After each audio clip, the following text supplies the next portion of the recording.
Job costing और contract costing का जो डिफरेंस है, आइए 4 पॉइंट से समझते हैं।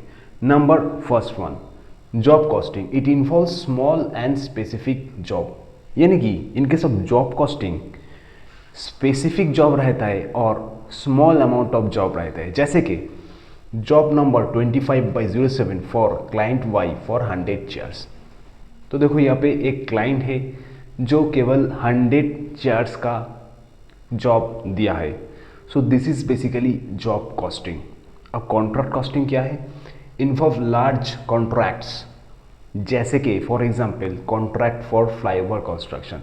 जैसे कि एक फ्लाईओवर या फिर ब्रिज कंस्ट्रक्शन किया जाएगा, तो obviously this is a very large contract, तो इसको हम कॉन्ट्रैक्ट कॉस्टिंग बोलेंगे। Number second, job costing performed eight factory. तो बेसिकली ये कंपनी का जो फैक्ट्री रहता है वहीं पर ही जो इसका काम है वो परफॉर्म किया जाता है।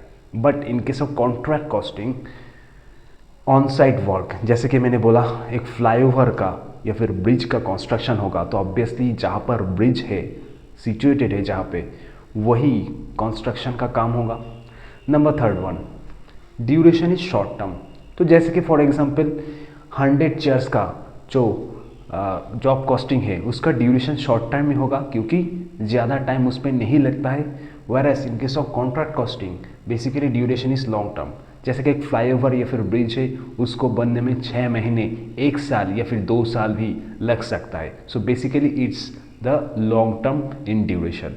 Number fourth, revenue recognized upon job completion.